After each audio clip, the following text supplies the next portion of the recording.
Hello, everyone. Russ of Aquarimax Pets here. I'm here with Riley and Megan from spooterbopshop.com.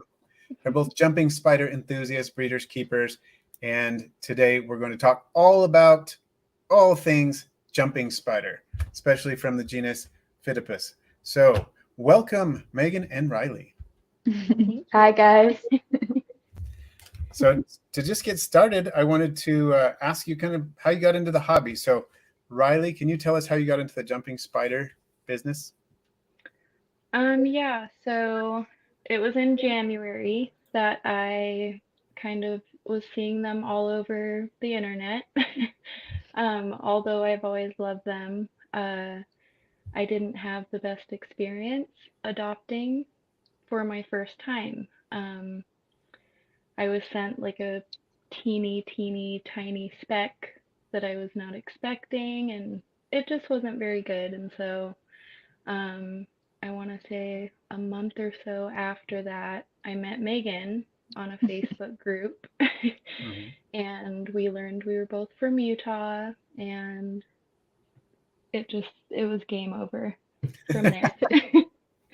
Game over. So we really just wanted to provide like a better adopting experience for people, and Yeah, yeah. that makes Yeah. sense.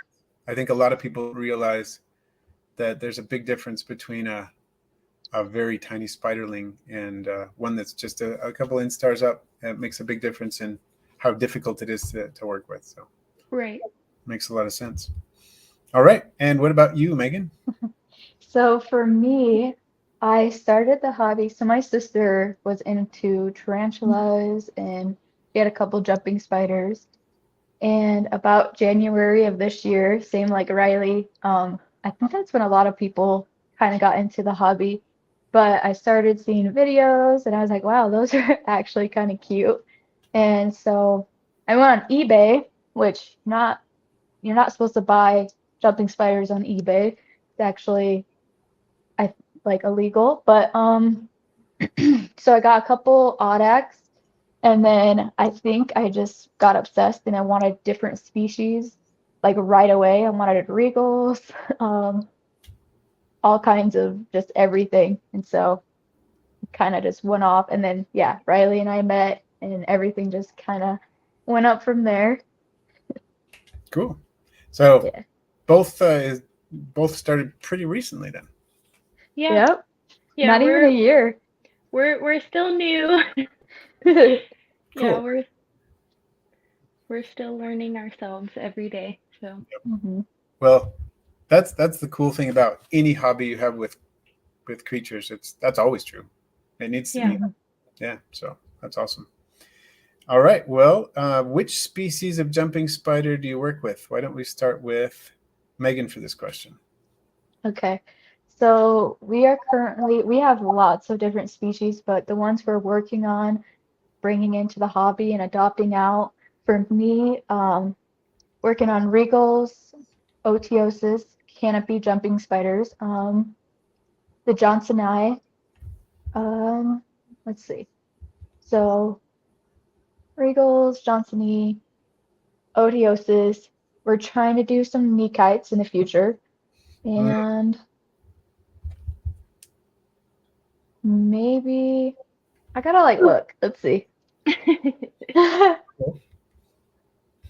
That's mainly what we're working on right now. Okay. I think. Well, me. Yeah. And then so I do the Audax.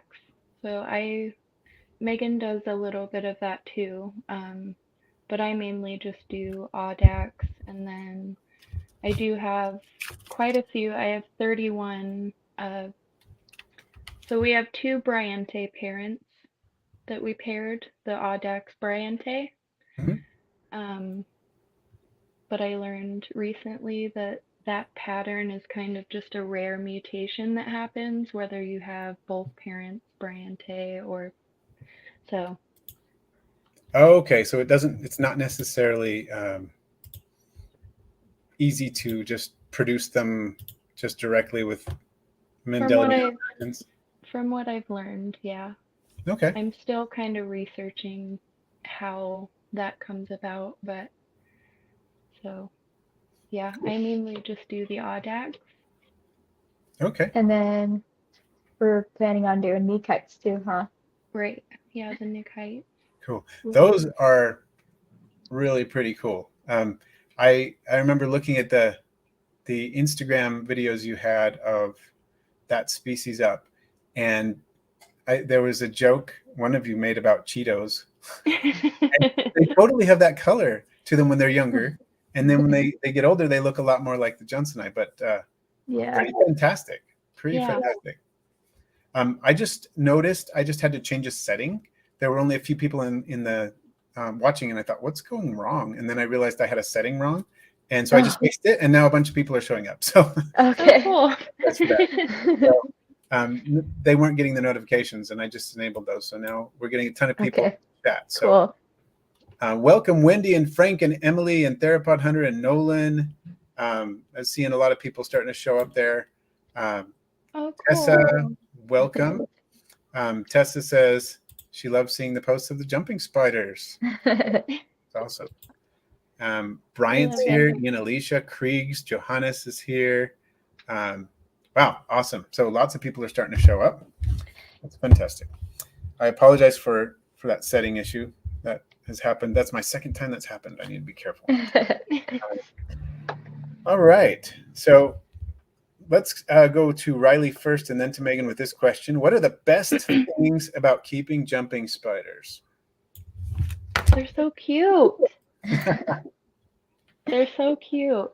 I mean, I don't know. That's kind of the gist of that question. Just like with houseplants too, they've just helped my mental health a lot. I just love them. I love interacting with them and kind of just creating more of them. Yeah. I can totally understand that. They're just like, I know everyone says it, but they really are just like little cats or dogs. Like, they're just so cute. Yeah. They seem to have an appeal that just goes beyond, a lot of people who are uncomfortable with most invertebrates. Doesn't matter. The jumping spiders get past that somehow, which is awesome. Right. Like I'll walk into the kitchen where I have mine and they'll just like whip around like, what is that? Other like house spiders don't do that. They just Yeah, they're so aware. Yeah. It's amazing. Yeah, I have a few other different types of spiders and I've never had one that reacts like a jumping spider. That's true. Mm-hmm. And Tessa has a question. Let's go ahead and take that question from Tessa. Either one of you can chime in on this one.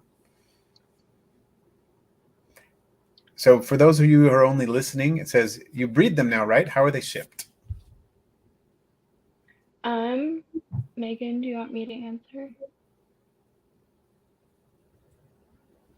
Oh, I'll go ahead and answer it. So, yes, we breed them. So we'll get an order. Happened? Oh, we lost you, but you're back. Hi. Megan, do you want to answer this one? Sure. So we do breed them. We have a few that are available right now, some Piodex, and they are shipped with FedEx. We do overnight or 2-day shipping, only in the US. We make sure they are fed and have lots of cushion in their boxes, and pretty much they come to you. You have to pick them up at a local FedEx hub. And that's really how they're shipped. Do you have anything to add, Riley? Yeah, if necessary, we use ice packs, heat packs, and then yeah, that's the only way we ship is hub to hub. That's the only option, just to make sure they stay in a temperature controlled environment and they're just not sitting outside. Yeah. If something happens. So that is something that I do when I ship snakes, because I ship a fair number of snakes every spring, and I do the same thing. FedEx, hub to hub with Ship Your Reptiles, and just keeps them safe. Yeah. Sure. So Emily Wilson has a question about wild caught jumping spiders, wondering if there's a difference in temperament between captive bred and wild caught. Great question, Emily. It Who would is. like to chime in on this? You want to go ahead, Riley? Yeah. It can go either way, because like most of my audax, they're bold. They're really active, but once you get them sort of used to skin, they kind of adapt to that feeling, and you just kind of have to work with them. Same with wild caught, and it really just depends on the spider, in my opinion. I have some Definitely. captive bred wild caught that totally act. So I think it's just being patient with them and really working with them, getting used to being handled. Yeah, that makes a lot of sense. Yeah, I think, Go ahead. sorry. Go ahead, Megan. I think that Riley is like hit that right on the spot. Like all jumping spiders are different, captive bred or wild caught. You never know what you're gonna get, but gaining trust is probably the biggest thing, or practicing. Mm-hmm. Yeah, I saw that you did a post on that on Instagram. Here's some things you can do in the process of gaining a spider's trust and helping them relax when they're touching your skin and so on.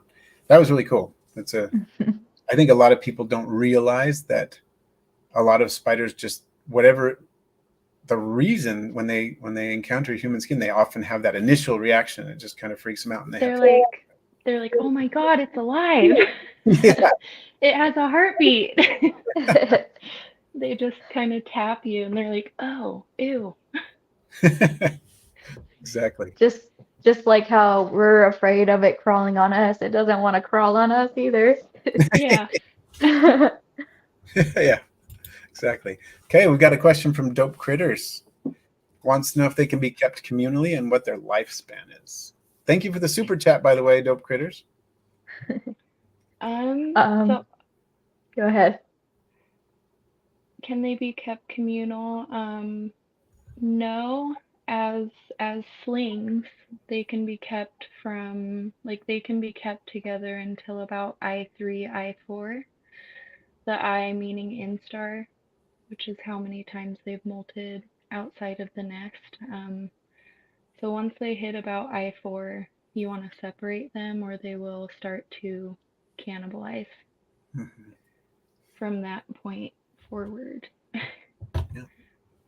Great question. And great answer. Their lifespan is what, 1 to 3 years, depending on care and sickness and stuff like that. Mm-hmm. Mm-hmm. Yep. Awesome. Okay, we saw a couple more questions I think I missed. So let's see. So somebody wanted to know, and I don't see the question now, but is it what is good food and water? I was actually catching up on older chat. So okay. Somebody wanted to know if you run a company together. We kind do. of like that. Kind of. Megan does most. I just kind of. Yeah, we do. She does most of. No, you do a lot of it, but. No, I'm like just grateful for her. It's just nice to have someone, to breed with, and if one gets overwhelmed or one goes out of town, all spiders sit for her, and I mean we talk every day, all day, usually. Yeah. But yeah, we do Spooter Bop together. Cool. All right. I would say that as far as a company goes, we're breeders, but it's more of a fun hobby for us. We really just enjoy it and work together as friends. So cool. Good point. So let's go to Nolan's question about good food and water for jumping spiders. Good food and water.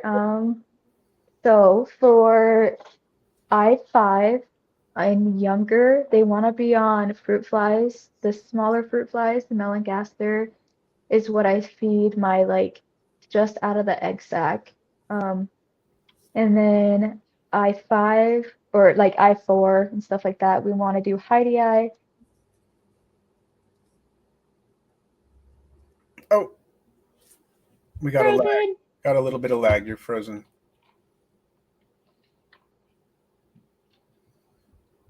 It's a little bit easier for them to hunt.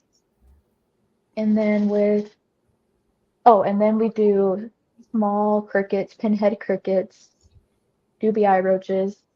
That's what I feed mine. Is dubia roaches? Sometimes. Okay. The I've very had, like the really small ones. Yeah, like the nymphs, the really small. Mhm. Yeah. yeah. Do you have to put them in a dish or something, or to keep the dubias from hiding? I always feed my jumping spiders in little containers. So I take them out of their enclosure most of the time and Mhm. watch them. Like here, I'll just show you real quick because I just did a feeding. So he just ate, and I just put him in one of these. Okay. Yeah. That way the prey doesn't hide or whatever. Yeah. Yeah. I do keep a cup in some of mine. Like I'll just put Here, I'm going to put that in sorry, solo layout so we can see it more clearly. Let me put the. sorry about that. No, that's fine. I'm going to put you in the solo layout. Here we go. Okay, let's try it. So this is the bottom of my enclosure, and I just have some dirt and then a cup, Mm-hmm. and I'll just put I mostly do mealworms, so I'll just put the mealworm in the cup, and then she'll eventually find it, and that keeps them from burrowing and becoming beetles. Yeah. Don't they, doesn't some of your spiders like, uh-oh. There, we're coming back. There we go. There we go. Oh, okay, I'm sorry. All right, I hear you. I still hear you, Megan. We're good. Okay. Isn't it, hey Riley, so haven't you found some of your spiders like sitting at the cup, like waiting to be fed? Yeah, Tawny, my Bryante mama, she'll just go sit by the cup sometimes, and I feel like she's kind of like, hey, where's the worm? Yep. Yeah, and then sometimes I'll just flip this up, drop a worm in, and they'll get it immediately. But Oh yeah, I've used that method too. That's a good one too. yeah, And then, mealworms, crickets. I've heard waxworms aren't the best for like a consistent feeder because Yeah. they're so fatty. right. Um, Yeah, I like Although those both mealworms and crickets myself. I have used waxworms before, but not often. right. I like that the waxworms turn into the moths though. Hmm. I actually prefer to use the moths because a lot Yeah. of spiders seem to like the moths a lot. Oh, and blue bottle flies, if I can get some. I think Mhm. I've ordered from Josh's Frogs, and those are really good for them. They love hunting them. Yeah, yeah. There's actually a guy here in my city who ships flies out for jumping spiders specifically. Oh, we're gonna need to get that contact. Yeah, yes. Actually, he does enclosures too. He used to breed Oh, more spiders, but he's now focused mostly on making the enclosures and the and shipping the flies. So, ooh, and I can Cool. nice. I can tell you right now, but I'll make sure you get the information. But his site is called Big Fat Fids. Oh, he's in Oh, Utah? Yeah, yeah, he's in my I city. did. So oh wow. I didn't know that. How did we not know this?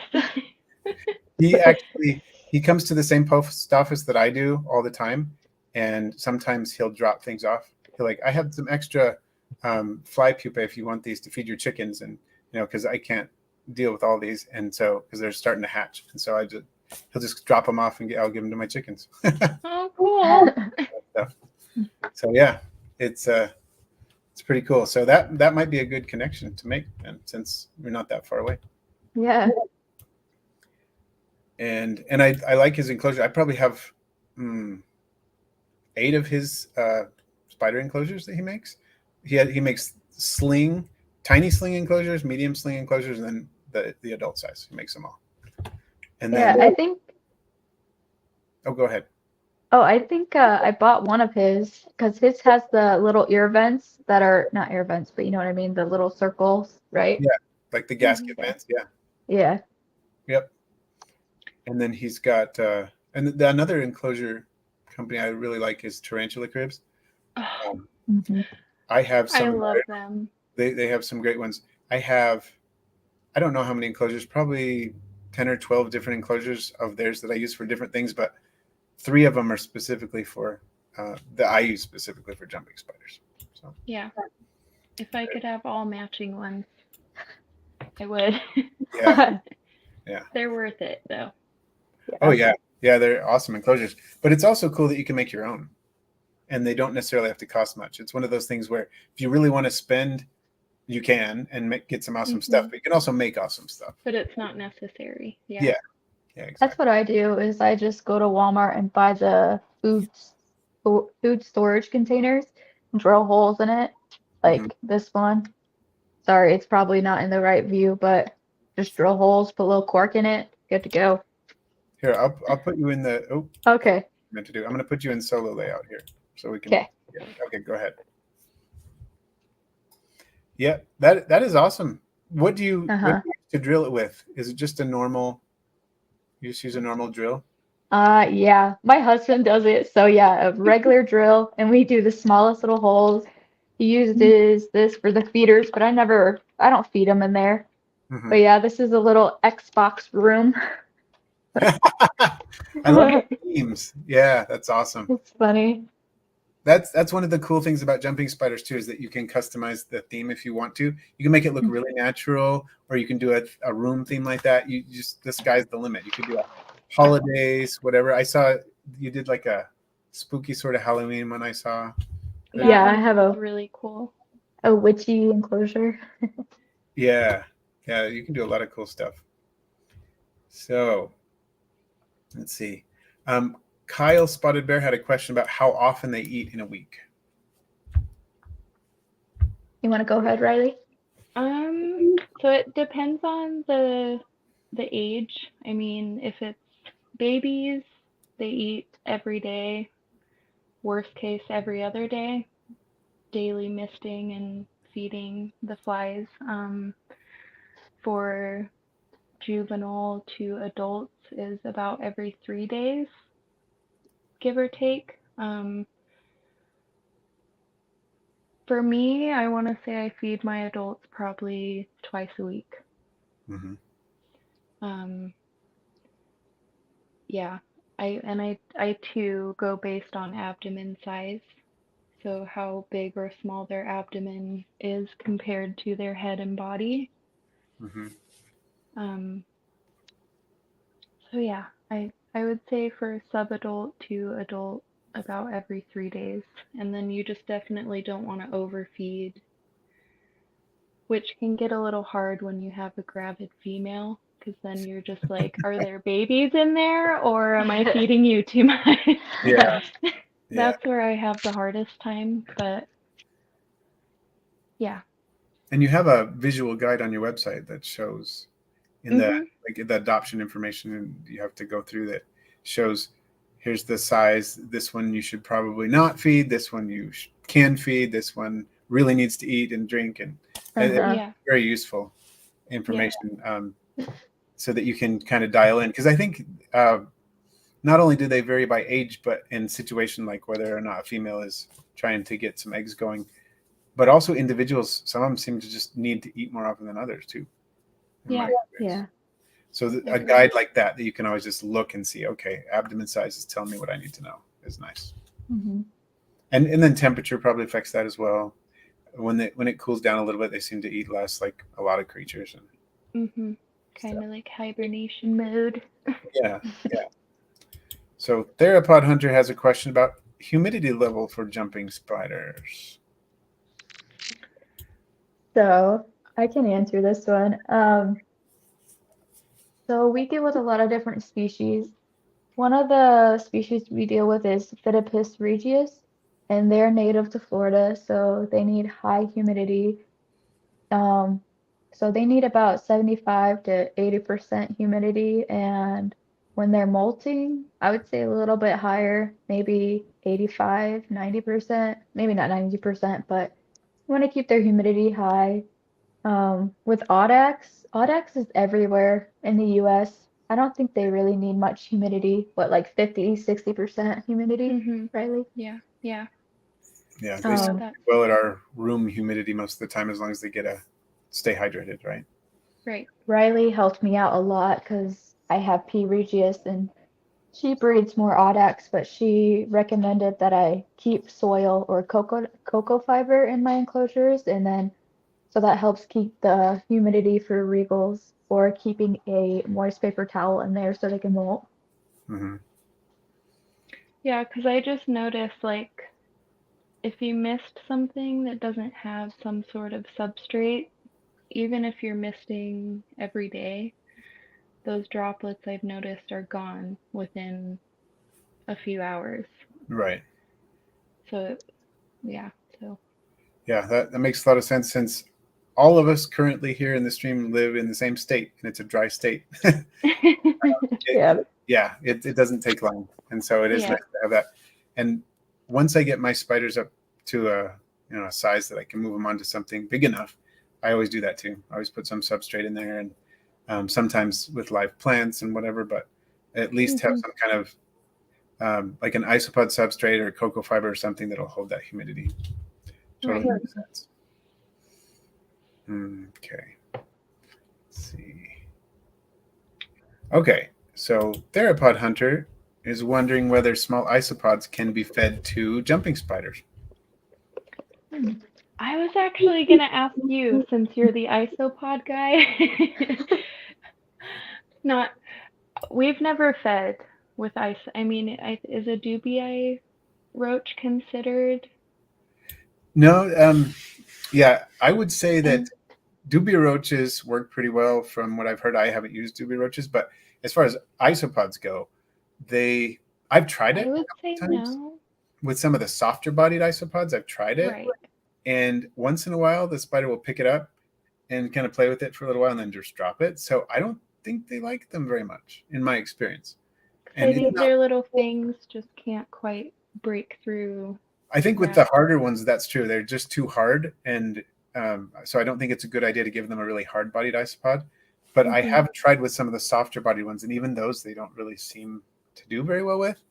And I can't say that I've done it with, 100 different Phidippus spiders and 100 different isopods to see. I haven't done extensive testing, but in the limited testing I've done, it just hasn't gone that well. Yeah, I mean, I'm sure in the wild, if one came across an isopod, they'd probably take it if they were hungry enough. But Yeah, captive bred, I would say no. yeah, that makes sense. Oh, 503 has a good point. They will eat black soldier fly larvae once the fly larvae pupate and turn into flies. Mhm. That's good to know. I should try that sometime because it's easy to get the fly larvae at the pet store. So I've actually been really wanting to get some of those as feeders because when I first started the hobby, I'm like, oh, cool, I can just catch houseflies with my hands and throw them in there. But wild caught food is not recommended. there can be some dangers with pesticide contamination, Yep. possible parasites, and yeah, things like that.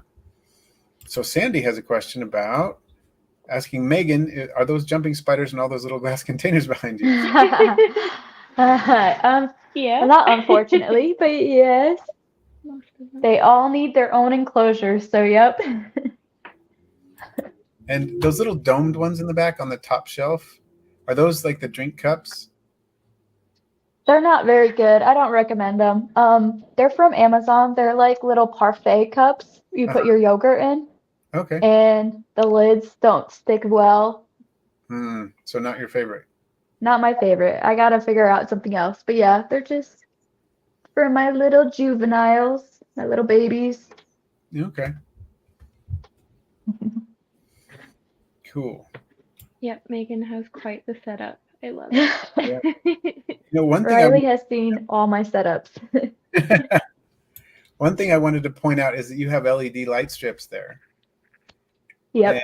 And, which I think is awesome for a couple of reasons. One is because it makes a cool display, but more importantly, nobody, well, no, won't say nobody because you talk about it on your website, but not everybody realizes how important it is, and not everybody who talks about care for jumping spiders highlights how important lighting is.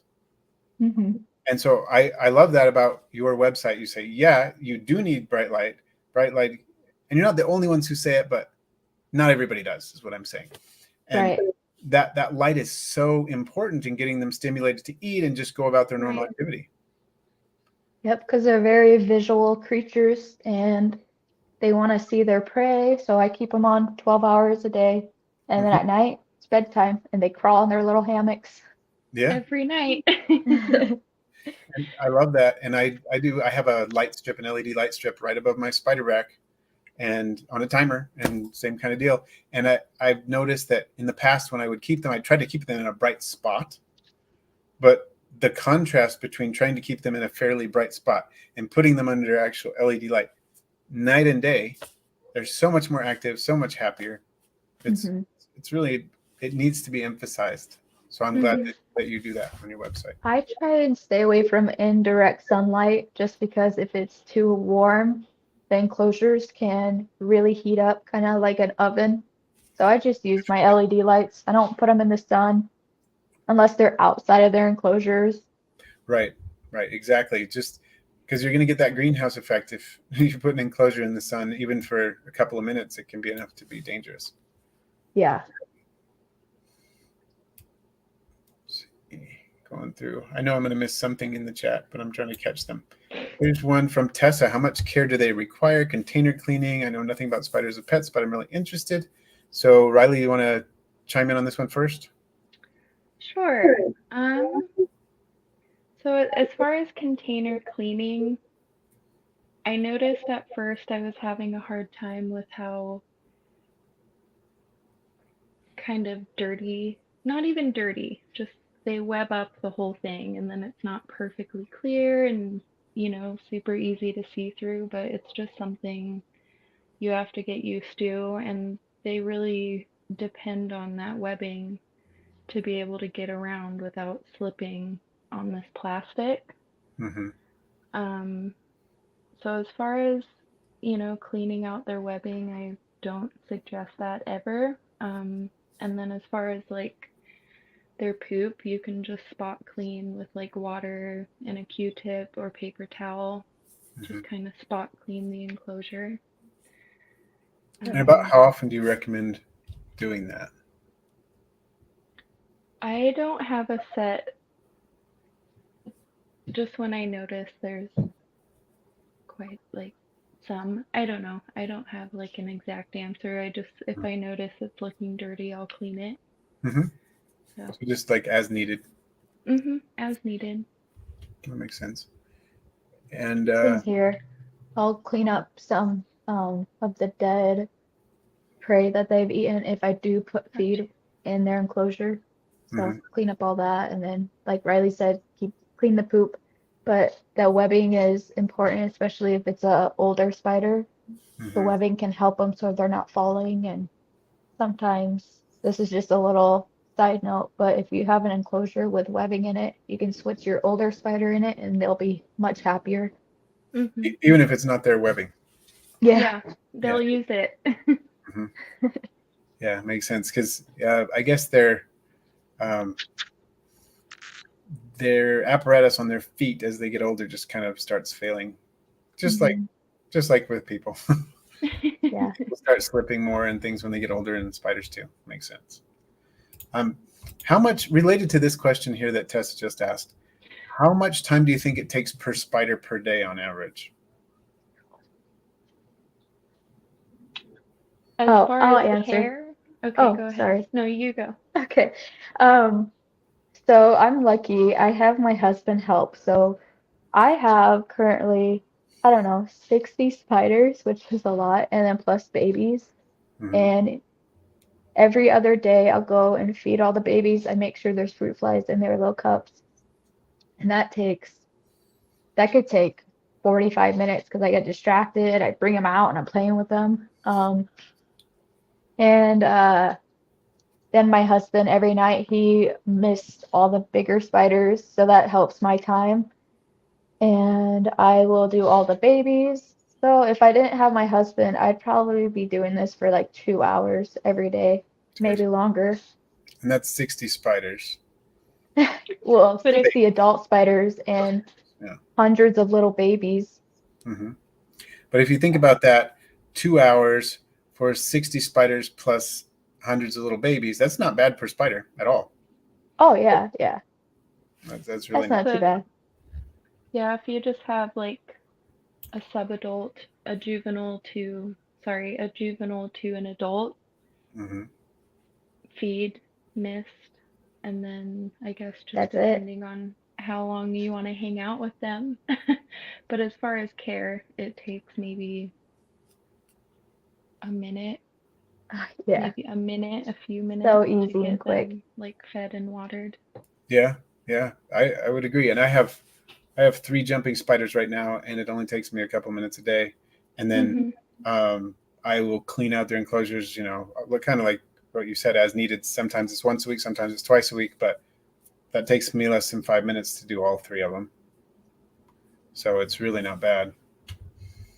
Yeah, if you just have a spider or two, it really doesn't take much time at all. Okay, the beetle guy wants to know what is the longest lived individual you have ever kept? So Riley and I have only been doing this since January 2022, and my first ever jumping spider was about juvenile size, maybe a little younger, like I5, and she's not even mature yet. She needs one more molt, and she'll probably be mature. So she's my longest kept one. So yeah, got her in January. So yeah, you haven't reached that point with any of them Right. yet. Yeah. Right. And I have had, I wish I had better documentation. I think the longest one that I've had has been probably about 1.5 years. I think That's so. pretty good. And I think I got her as an adult. So, she had some life before that, obviously, and I got her and I had her about 1.5 years, I think. But like I said, I don't have excellent documentation of the exact time written down anywhere. So Yeah, I think. Go ahead. Go ahead. I just wanted to point out that Megan's mom is in the chat. She is. Hi, Mom. So you were saying what were you about to say? So I do know of quite a few jumpers that have made it to, like, of other people's jumpers that we know have made it 2-3 years. Mm-hmm. But I think 1.5 to 2 years is the most likely. Mm-hmm. Yeah, that kind of makes sense. And I'm hoping I want to get to a point when I can have one last 3 years. That would be awesome. I do too. That would be very cool. I have some spiders that'll last, forever. Like I have a black hole spider, and they can live like 10 years. Oh, wow.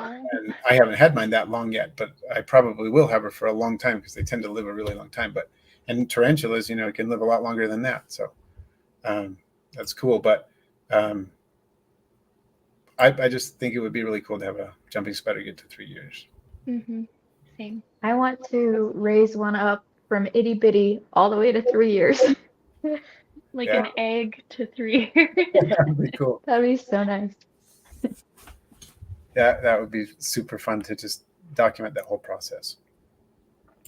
So Laura Taylor has a question about isopods and springtails being used as cleanup crew for jumping spiders. Have either of you tried that? No, but you told me you have. Yeah, I've done it. It can totally be done. The isopods, if you use isopods with jumping spiders, of course, or springtails, you need a good substrate.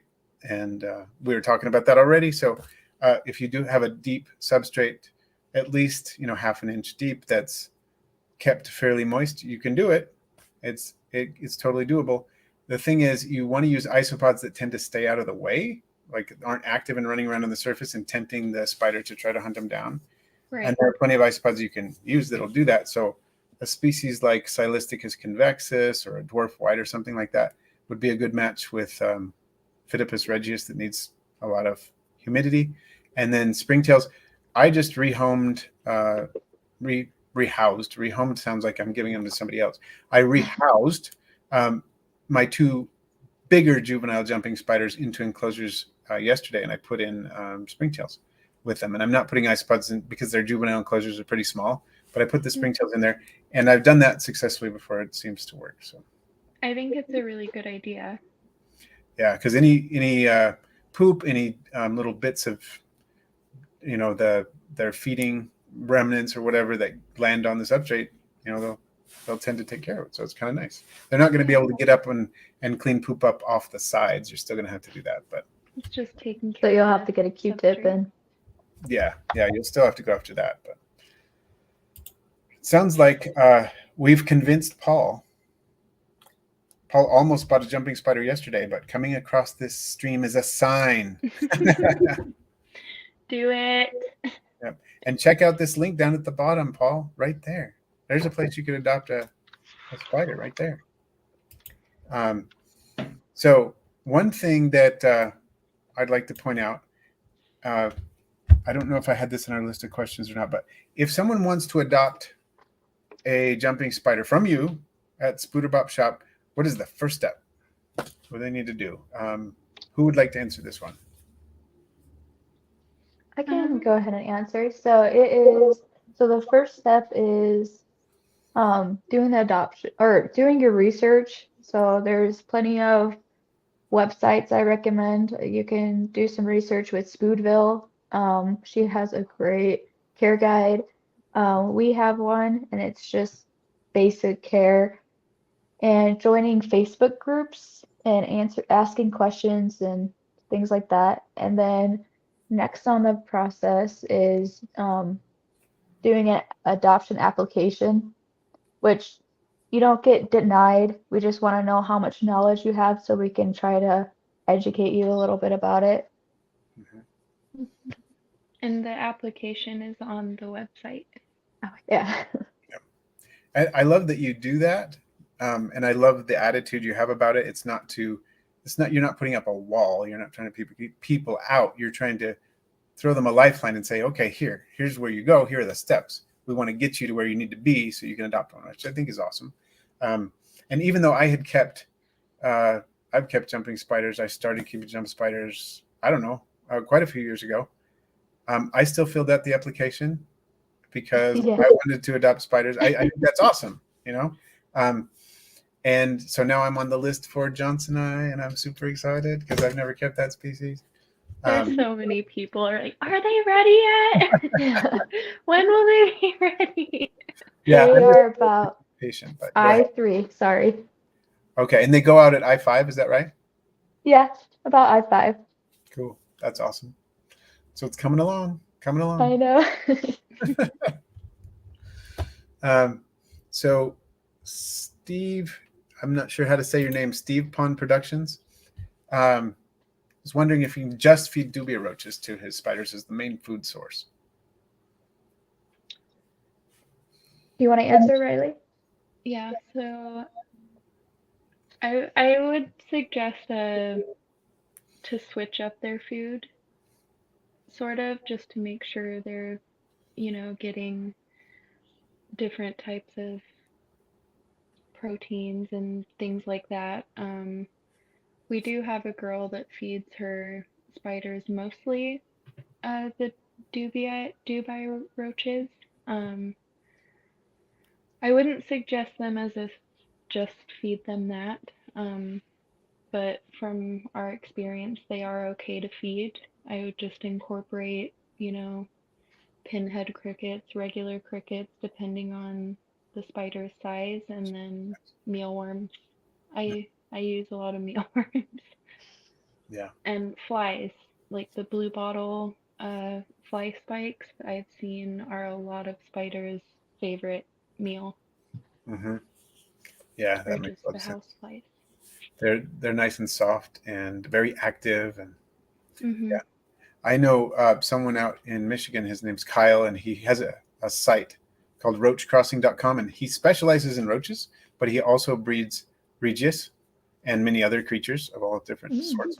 And he has so many different species of roaches, and a lot of the roaches are perfect for the spiders because they're little, they're the right size, and they'll climb up right up to the top of the enclosure where the spiders will find them. Because your Oh dubia wow. roaches can't climb up the smooth side, and they tend to burrow if they're on substrate, so you have to put them in a dish. But these that he puts in will just climb right up the side, up to where the spiders are, and they'll just grab them, which is kind of cool.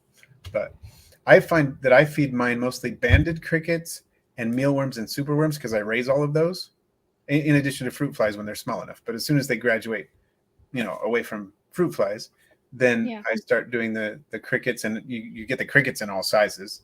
And then in an adult banded cricket, you don't have to go any bigger than that for them. And then the superworms, I never give them a full size superworm because they're huge, but I'll give them a younger superworm, and they like those, and they're more active than mealworms, so they really like those, and they're a little Mm-hmm. softer, but very similar otherwise. And so that's a great food. And then of course mealworms, and that seems good to be able to switch up between those. Sometimes when, like I said, I've used waxworm moths and waxworms and things as well, but those are my staples, and they seem to Mm-hmm. work.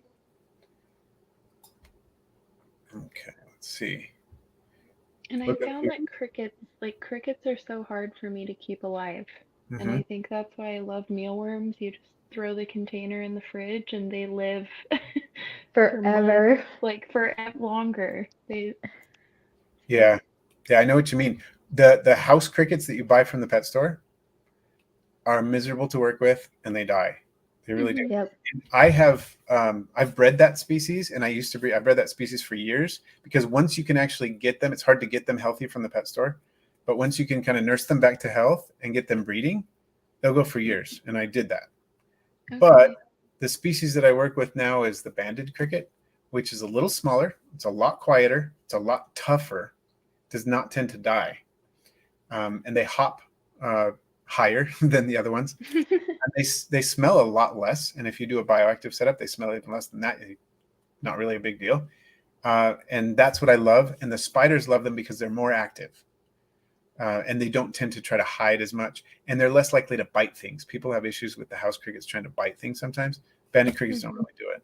So I really like using the banded crickets with my spiders. Good to know. They're a much better option than the house crickets from the pet store, for sure. Okay. Oh, this is a cool question. Heather has, how much do the spiders interact with items not prey that you put in the enclosures? Megan, do you want to chime in on that one? Yeah. So they usually will make hammocks in a hide, um, and they spend a lot of time in there. They can bounce from each hide hammock to another hammock, but they will use all of their enclosure up, every inch. Once you get them in there, they're gonna walk all the way around it and check out everything. So it's really cool. They will use up their whole enclosure. Yeah, yeah, it's super fun to watch, and Hmm. it looks like they're doing it very purposefully. When they're, yesterday when I rehoused those two, they were doing that. They were walking all over and dropping lines and starting Uh-huh. to web up, and now they're starting to build hammocks. Especially one of them's really started to build the hammock right up in the rooftop little area of their new enclosure. Is perfect. Oh. So it's been really Yeah, good. I just rehoused one of my spiders and she's just webbed up her whole enclosure, and then there's specific spots where she's really webbed it up and that's where she hangs out. And she like is so nosy and is watching my other spider and she just wants to be so nosy with her. It's really cute. They're so incredibly curious. When they're on their Yeah. tippy toes, like, what are you doing over there? It's my favorite thing in the world. And they're on their tippy toes. It's so cute. Literally. Yeah, yeah, they're so Their expressive. butts are like It's my favorite. Incredibly expressive. So Sandy has a question about, are these mostly for visual pets or to handle? Go ahead, Riley. It's whatever you're comfortable with. People ask this question a lot. They don't have to be handled. They don't depend on it. It's just like whatever you're comfortable with. Like we were saying earlier, some very seldom. Some just don't really like to interact and they hide a lot. But I would say the majority of Megan and I's spiders and other people's spiders do enjoy their time out of their enclosures, but it's not a necessity. Mm-hmm. You don't have to. That makes sense. They're really I fun have to some. watch, but they're fun I to have hold some too. spiders. Oh, I'm sorry. I was done. I have some spiders that I don't really interact with because I know they don't love it. And that's okay. So I've let them have their space and try to feed them. Sometimes I will try to work on it and gain their trust, but it's just sometimes it doesn't work that way. So, but I have others that are really friendly and love to be out and actually seems like they're playing and jumping from hand to hand. It's really cute. Mm-hmm. Yeah, I've had a couple like that just they get a kick out of doing the jumping, and it's really fun. And Hmm. it's a process to get them to that point usually, but it's worth it. It's totally worth it to watch them interact and to just have that fun with them. Um, Someone was asking, let's see, where's that comment? Oh, I lost it. Now I can't even remember what it was. Oh well, maybe it'll come I'm back. gonna I'm gonna just grab a Q-tip really quick. I'm gonna see if I can get Shadow to come out for a minute. Cool. That would be awesome. All right. Okay, where's that comment I was looking for? We've got a lot of great comments today. I know. This is working, and I've missed a lot of them, unfortunately, because there's so many I can't keep up. But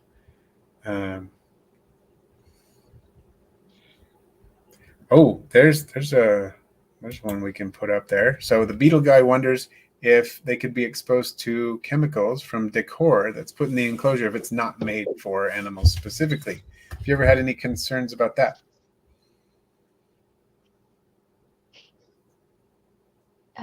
So there's some, okay, you could get moss that's dyed, and I wouldn't recommend that. I have used it, and I don't know if it's harmful or not, but once you miss the color of the dye will come off. I wouldn't recommend that. Um, and I seal up my wood stuff usually with Mod Podge, and that's fine for them.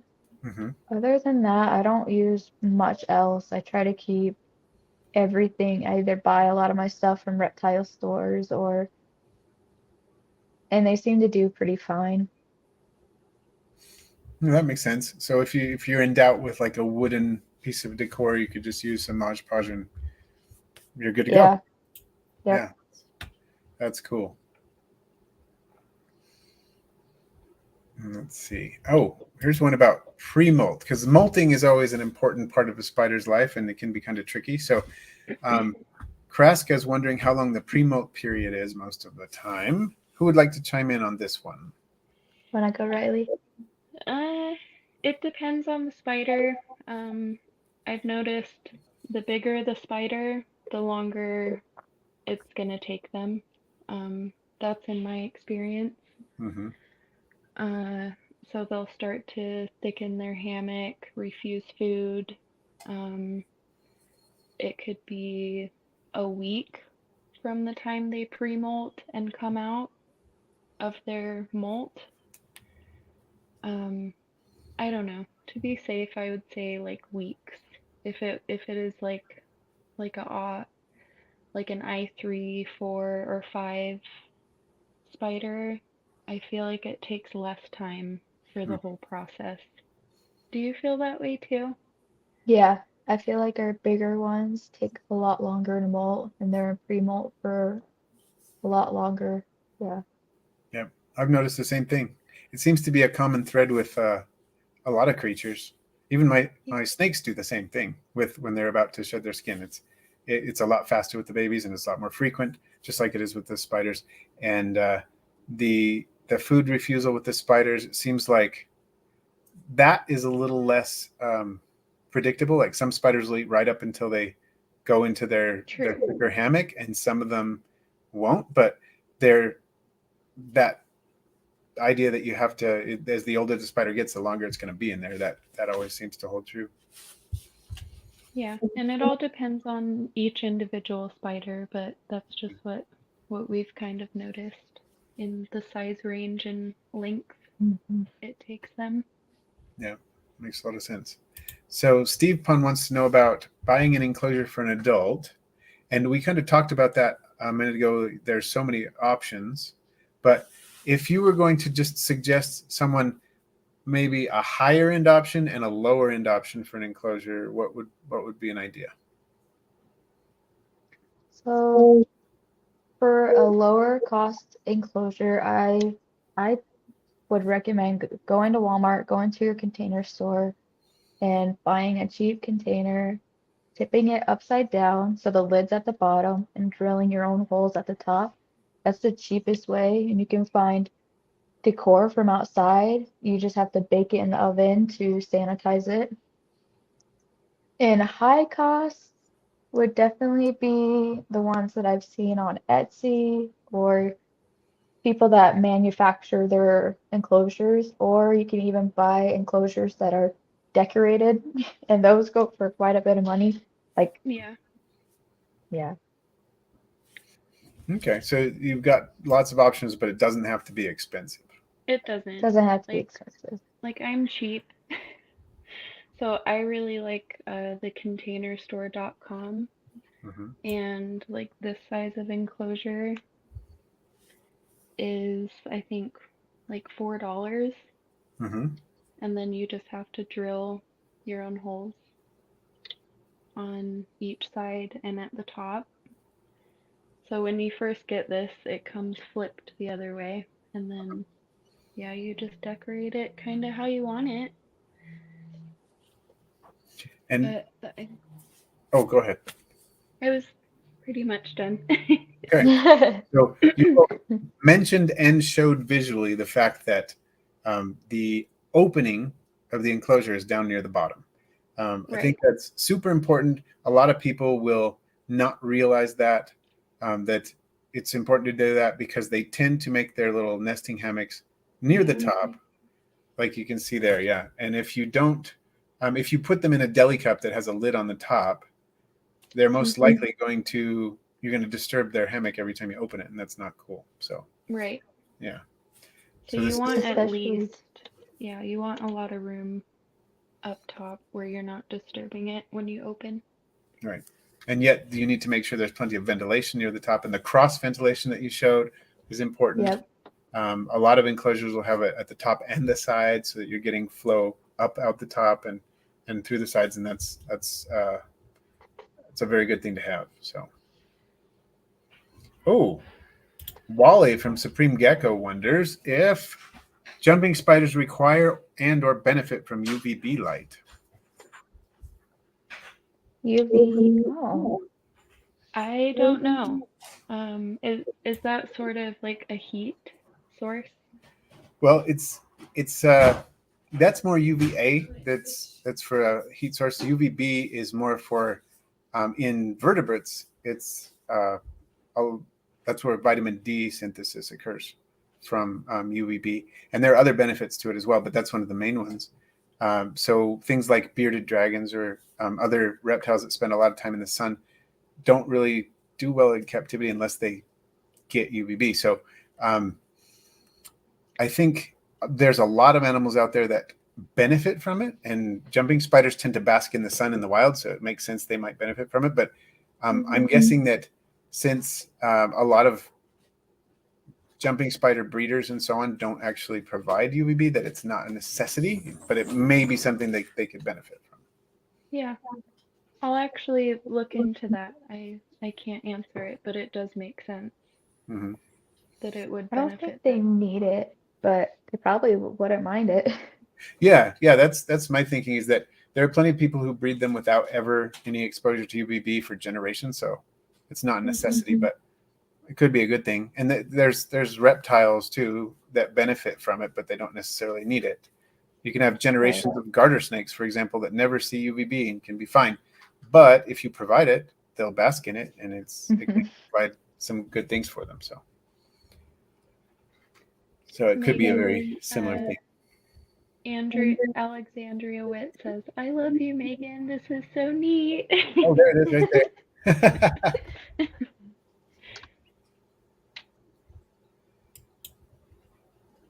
Let's see. Thanks, Allie. Yeah. So some people are wondering about trying UVB now that we're talking about it. So that's cool.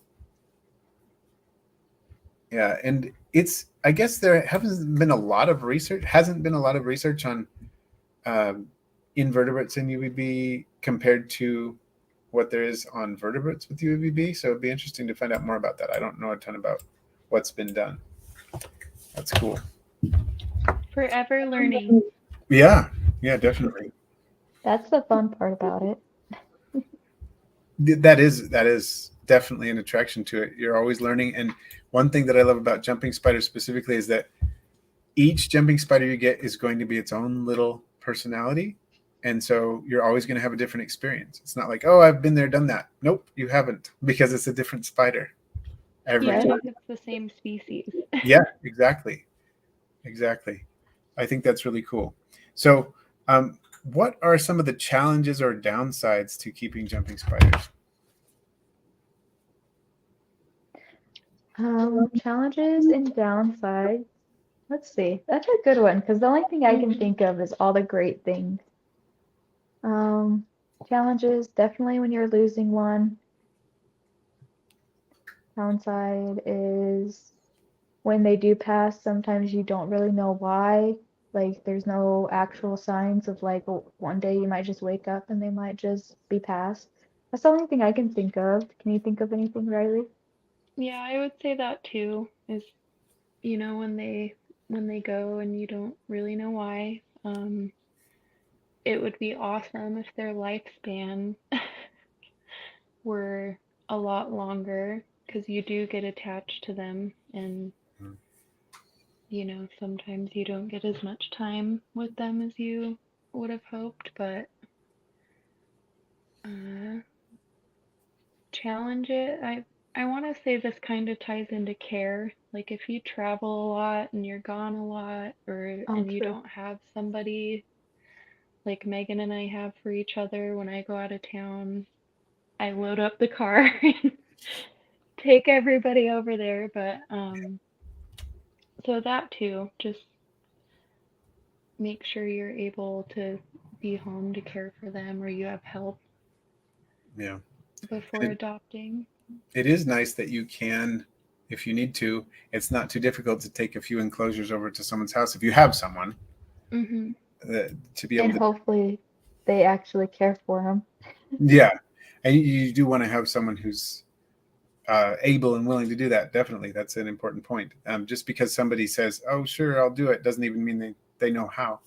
And they'll need that training. Like, since I have so many different creatures, when I go out of town for any length of time, I have to train someone. And that often includes an in-person visit where I'm doing some training, they're shadowing, and then reference videos and things like that. And if you just have one or two jumping spiders, it wouldn't be too hard to train someone as long as they're willing to do it. Right. But when you've got a whole farm. Yeah.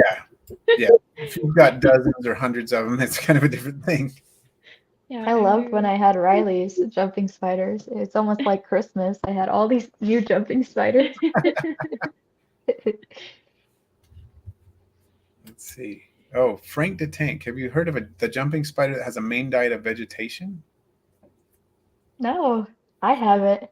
I've heard something about a spider that has a main diet of vegetation. I didn't remember if it was a jumping spider or what, but I've heard of a spider that ate vegetable matter, but I can't remember much about it. That's really interesting. I mean, I've fed my jumping spider a little bit of watermelon, but I think it's because they wanted the water. Yeah, yeah. And I've heard of people giving them a little bit of like honey water or whatever too, and that Yeah. could make sense. But so any evidence of parthenogenesis in jumping spiders? Not that I've heard of. Have you heard of any species of jumping spider that can reproduce without a male?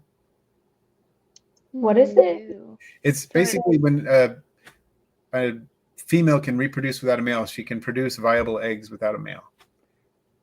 No, I've but never. Riley, should I tell them about Jack White? Well, yeah. So I have a male jumping spider who is a white recessive, and he's male. He has the pedipalps are swollen, but Hmm. he has a, how do you say it? I A can't say pig, it.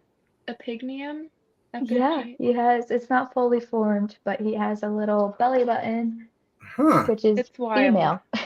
Yeah, that's really interesting. So it's like So we've heard of that, but not a female that can just be fertile without a male. without a I've male. never. Okay. I'm trying to think if I can think of any spider species like that. There are so many species of critters that do it. There are roaches and there are crustaceans and there are fish and even reptiles that do it. And I keep some reptiles that do that and whatnot. But I can't think right now of any jumping spiders I know of that do that. So You'd be surprised out there in the wild. yeah, there's a lot of interesting things going on for sure that we don't know about yet. Yeah. True. So, what would you say are the best ways to accustom a jumping spider to handling? Who would like to cover that first? Mm, You want to, Riley? yeah, I can give my take, and then Megan can kind of go through like how she goes about it. So I have noticed I have two enclosures of all of mine that are front opening, Mm-hmm. and I don't like them just because, like I've noticed with these, I'll just open it and just leave it open, and a jumping spider wants to always be at the highest point of whatever they are in. Mm-hmm. And so I feel like this is a good way to get them to just like come out eventually without like, you know, so that's how I do mine. And then they'll just come up to this edge. Mm-hmm. Let me If put you that And guys on. are gonna, Let me what was the no, question? it's okay, dude, because I do it sometimes too, the way you do it. If I'm desperate enough, I'll get a Q-tip and like coax them out. I won't touch them Oh, with it, I just didn't hear but the question. Is it how to coax them out? it's just kind of how to get them used to you handling them. Does that make sense? Oh, Right? yeah. Wasn't that the question, Russ? Yeah, Like yeah. the How you get them easiest way to go. exactly, exactly. Yeah, so I'll just kind Sorry, of wait. It's okay. I'll just wait for them to kind of come to the top. Sometimes it ranges in how long it takes them. And then I'll just hold my hand at the edge and they'll come up and like tap me, walk away, tap me, walk away, tap me, walk away. yep. And they'll do that like 4 or 5 times, sometimes more. I've even But noticed once they get sometimes, used to you, yeah, then they'll just walk right on you. So it depends on how, I don't know, how bad. Obviously, you don't want to like uh destroy their hammocks Right.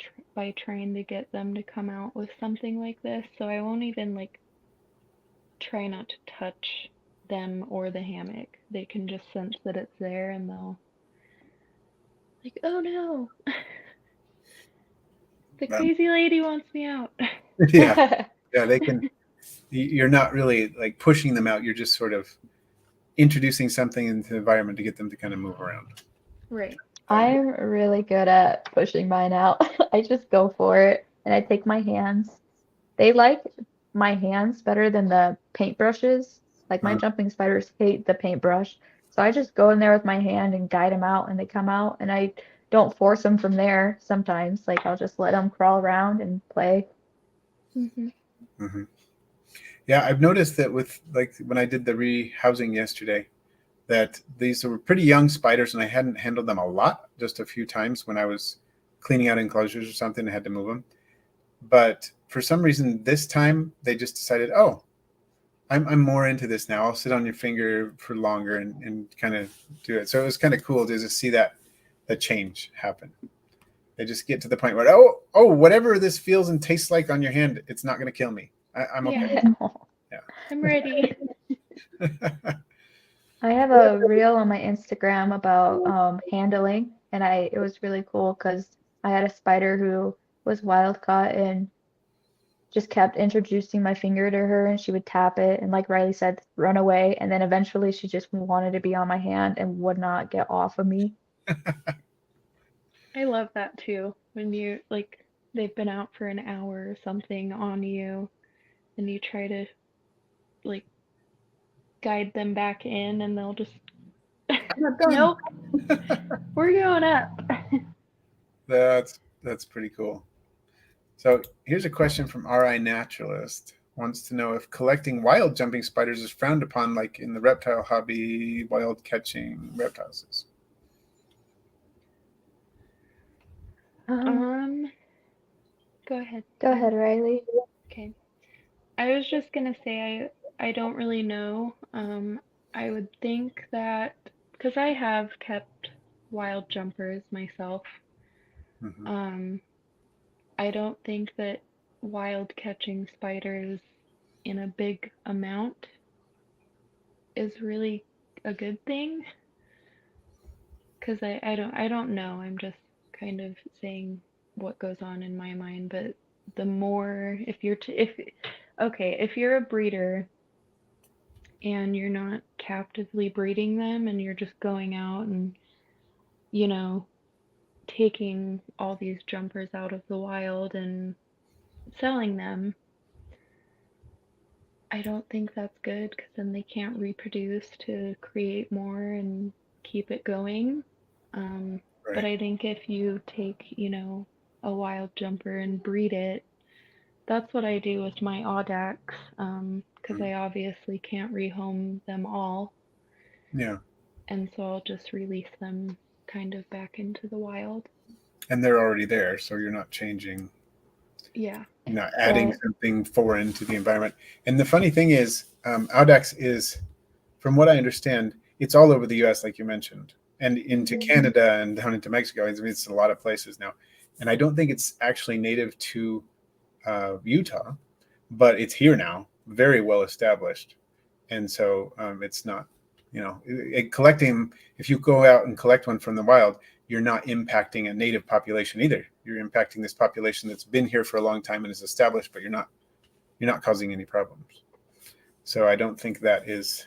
I know that I've talked to some people who work with Regius and saying that wild Regius are getting harder to collect than they used to be. So it's great that we're having so many people breed them in captivity, and Mhm. that's where most of them are coming from now, is captive bred ones. So I think that's great. We Yeah. want to make sure that that keeps going. So Yeah, I've been releasing lots of audax. I have a mom that's just rapid fire laying. yeah, and once So, they start, they mhm. She's keep going. just busy. She is. Oh, I see. Make it Kate.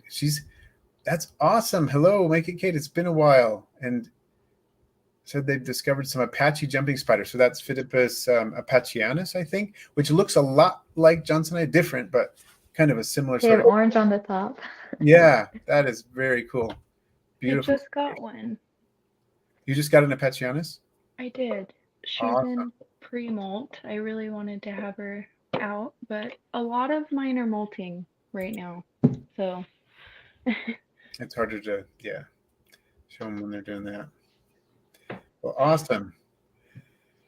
Um, I'm looking at the clock and realizing I'm holding you longer than I said I would. So that's kind of, but this has been awesome. I want to, is it okay if I ask you two things? One, will you stay after for just a second after we finish, so I yeah. can talk to you for a second? And then also, um, is there anything else you would like to say that hasn't been addressed? Either one of you.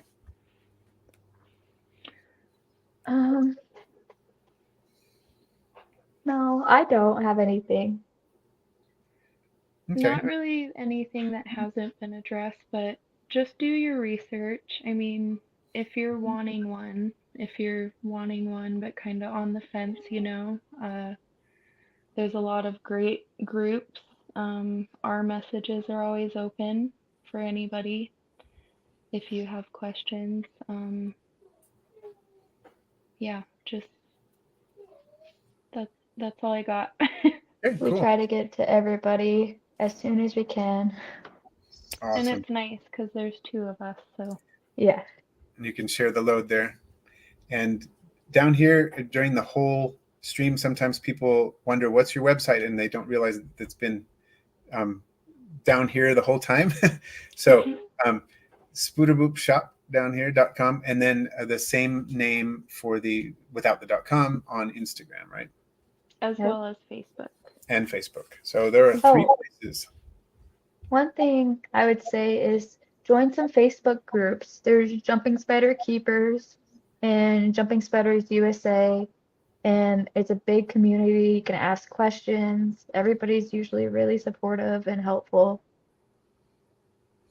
Yeah, Yep, for yeah. sure. I've had really good experiences with most people when I've in jumping spider groups. I had one pretty bad experience where somebody ghosted me after I paid for 3 spiders. Ooh, But other than that, it's been really good. And that's going to happen in anything. I'm not, it's Right. just Yeah. there are occasionally people like that in any hobby. But other than that, I've just had a great experience with everybody that I've worked with that's related to jumping spiders. I think we tend to be kindred spirits if we like jumping spiders, right? Yeah. Yep, Awesome. we love them. Well, I want to thank you both, Megan and Riley, for coming and joining us today and for answering so many questions in such a great way. And I want to thank those people who showed up in the chat with all of your great questions. Hope you all learned something about jumping spiders. And if you'd like to get some jumping spiders or learn more about it, you can go to this website right here at the bottom of the screen, spooderboopshop.com, and get a start. bye All right. everyone. Thank Thanks you, again Rex. for coming. Thank you, everybody.